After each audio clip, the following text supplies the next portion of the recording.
নমস্কার শ্রোতা বন্ধুরা, সন্ধ্যায় গল্পের আসর ইউটিউব চ্যানেলে তোমাদের সবাইকে স্বাগত। আজকের গল্প চিরসাথী, কলমে সরজিৎ ঘোষ। একমাত্র মেয়েকে শ্বশুরবাড়ি থেকে ফিরিয়ে নিতে এসেছে নীলিমা ও পরেশ। মাত্র 1 বছর হয়েছে বিয়ে হয়েছিল শ্রীময়ী। ওই রকম একটা ছেলের সাথে থাকা যায় নাকি? নীলিমা তো এখন শ্রীময়ীকেই দোষ দেয়, বলে যদি একটিবার আমাদের কথা শুনতিস তাহলে এমন দিনটা দেখতে হতো না। ভালোবেসেই বিয়ে করেছিল শ্রীময়ী, প্রবল আপত্তি জানিয়েছিল নীলিমা। পরেশ তো রাগ করে 3 দিন শ্রীময়ীর সাথে কথাই বলেনি। শেষ পর্যন্ত মেয়ের জেদের কাছে হার মানতে বাধ্য হয়েছিল দুজনে। শ্রীময়ী জেদ ধরে বসেছিল, পরেশের মুখের ওপর জানিয়ে দিয়ে বলেছিল বিয়ে যদি করতেই হয় তাহলে সাগ্নিককেই করবে, অন্য কাউকে বিয়ে করা আমার পক্ষে সম্ভব নয় বাবা। নীলিমা অবশ্য বলেছিল ভবিষ্যতে খারাপ কিছু হলে সে দায়ভার আমরা নেব না, কিন্তু উপায় কি? মুখে যতই বলুক নিজের মেয়ে তো, ওই রকম একটা পঙ্গু ছেলের সাথে সারা জীবন কাটানো যায় কি? কতই বা বয়স শ্রীময়ীর, মাত্র 24 বছর। মেয়ের ভালো থাকার কথা চিন্তা করেই নীলিমা ও পরেশ দুজনেই এসেছে আজ শ্রীময়ীকে বাড়ি ফিরিয়ে নিয়ে যেতে। শ্রীময়ীর সাথে 7 বছরের প্রেম ছিল সাগ্নিকের।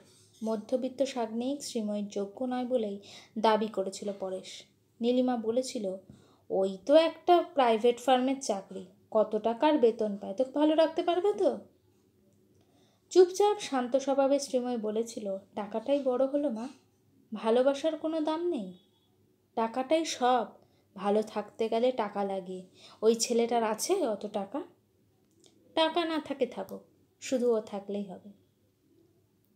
শ্রীময়ীর এমন কথায় মেজাজ হারিয়ে নীলিমা বলেছিল অতিরিক্ত আদর দেওয়ার ফল কী যে মারাত্মক হতে পারে সেটাই দেখতে হচ্ছে আজ।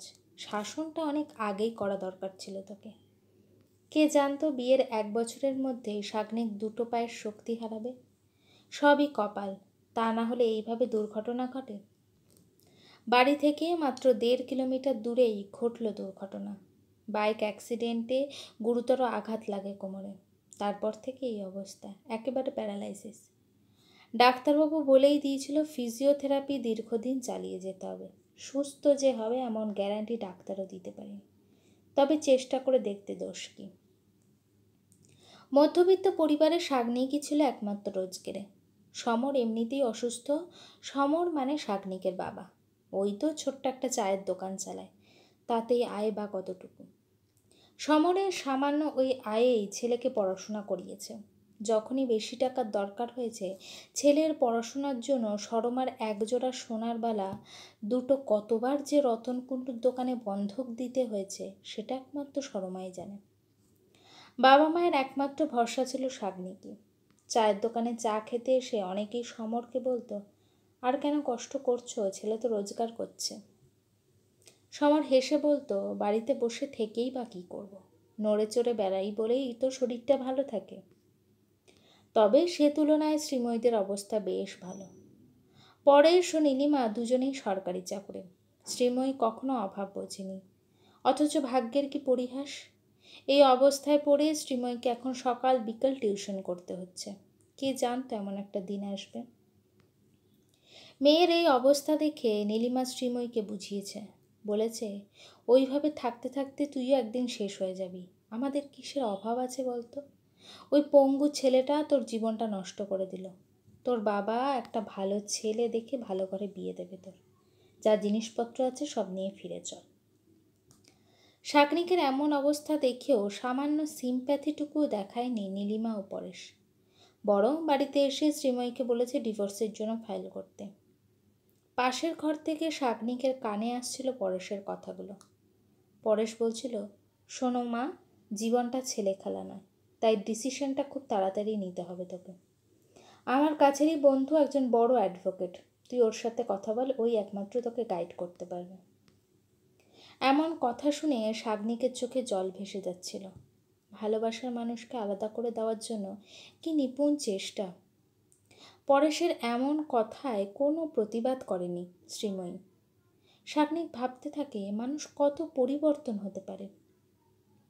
সত্যিকারে ভালোবাসলেই সে কখনো ছেড়ে যায়? অথচ শ্রীময়ী, এমন দুর্দিনে শ্রীময়ী যে ছেড়ে চলে যাবে সে বিষয়ে নিশ্চিত হয়ে যায় সাগ্নিকও। শ্রীময়ীও বদলে গেল। বাবার কথা শুনে শ্রীময়ী পরপর 2 দিন গিয়েছিল অ্যাডভোকেটের বাড়ি।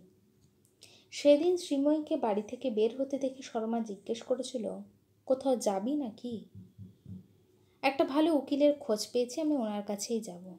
কেন? শ্রীময়ী আর কোনো উত্তর দেয়নি। উকিলের কাছে কেন যাবে সে কথা জানার আর প্রয়োজন আছে কি? সাগ্নিক মাকে ডেকে বলে, শ্রীময়ী যা করছে করতে দাও, বাধা দিও না। জীবনে ভালো থাকার ডিসিশনটা তো নিজেকেই নিতে হবে। শ্রীময়ী, তুমি যেখানে যাচ্ছ যাও, তোমার ভালো থাকাতেই আমার ভালো থাকা।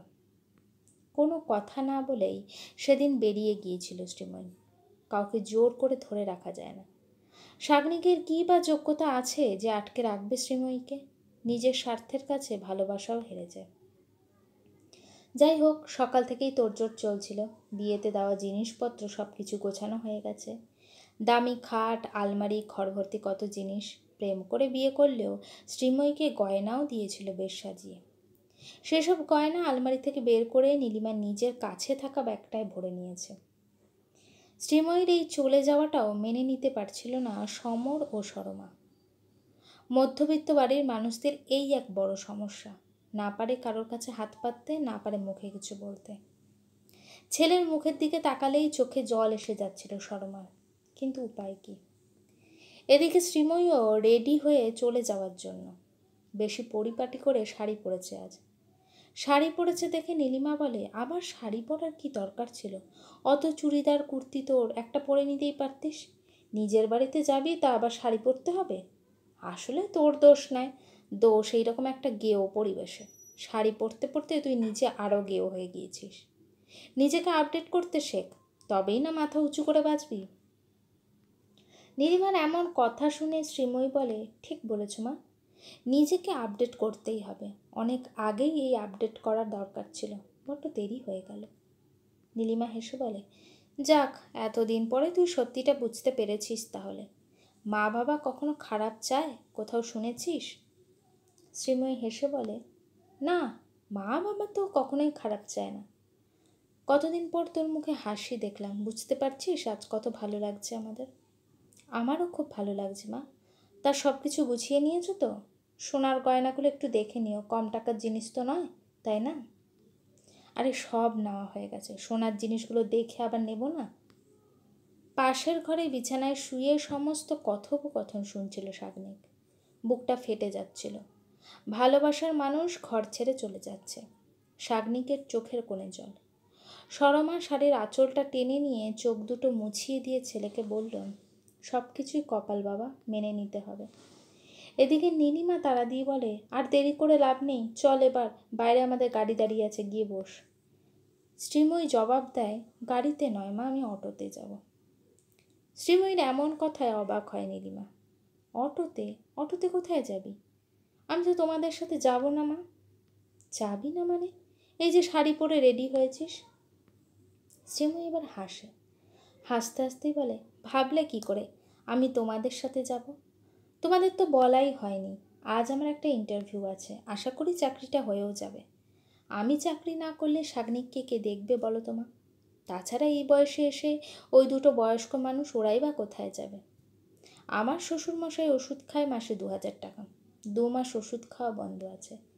যারা আমাকে এতটা ভালোবাসা দিয়ে ভরিয়ে রেখেছে, তাদের জন্য তো আমাকে এটুকু করতেই হবে। ঘরে বসে থাকলে চলবে? টিউশন করে আর কত টাকা আসে বলতো? কি বলছিস তুই? এই সব জিনিসপত্র গুছিয়ে নেওয়া হয়ে গেল, আর এখন বলছিস যাব না? তোর কি মাথা খারাপ হয়ে গেল? মাথা খারাপ কেন হবে? আমি ঠিকই করেছি, তোমাদের দেওয়া আভিজাত্যের অহংকারকে তোমাদের সাথে পাঠিয়ে দিতে পারছি। এটা তো কম আনন্দের কথা নয়। তুমি বলছিলে নিজেকে আপডেট করতে, আমি সেই আপডেটটাই আজ করলাম। তোমাদের আভিজাত্য অহংকারের সব জিনিস নিয়ে চলে যেতে পারলেও পারবে না আমাকে নিয়ে যেতে, কারণ আমার ভালোবাসার অহংকারটা তো এখানে পড়ে আছে, তাই ওকে ছেড়ে যাওয়া সম্ভব না। আজ ওই দুর্ঘটনাটা সাগ্নিকে না হয়ে যদি আমার হতো, পারতে? সেদিন কি করতে? আমার পাশে থাকতে তোমরা? আমি যতদূর তোমাদের চিনি, তোমরা পাশে থাকতে না। জীবনে যে কটা দিন বাঁচবো আমি সাগ্নিককে নিয়েই বাঁচতে চাই মা। ভালোবাসা মানে ছেড়ে যাওয়া নয়। তাছাড়া ভাবলে কি করে আমি তোমাদের কথায় রাজি হয়ে যাব? যার হাত ধরে একদিন এই বাড়িতে এসেছিলাম তার হাতে হাত রেখেই সারা জীবন কাটিয়ে দেবো? ভালোবাসলে সবাই ছেড়ে যায় না। আমার মতো কেউ কেউ আছে যারা নিজের ভালোর জন্য এভাবেই নিজেকে আপডেট করে। আর একটা কথা, আমি উকিলের কাছে গিয়েছিলাম শুধুমাত্র ভালো পরামর্শ নেওয়ার জন্য, বিচ্ছেদ ঘটানোর জন্য না। আমার চাকরিটা তো উনিই খুঁজে দিয়েছেন, সেটারই আজ ইন্টারভিউ আছে। কিন্তু কিছু মানুষ থাকে যারা জীবনকে জুড়ে দিতেই চেষ্টা করে। প্লিজ মা, আমার এই ভালোবাসায় ভরা এই সুন্দর ঘরটা আর কখনো ভাঙতে এসো না। ফোন করে আর কোনোদিনও বলবে না ছেড়ে ছুড়ে দিয়ে চলে আয়। তোমাদের মতো মায়েদের জন্য কত মেয়েরই সংসারটা করা হয় না। মেয়ের ডিভোর্স করিয়ে দিয়ে তোমরা নিজেরা কিন্তু তোমাদের স্বামীর সাথেই থাকো।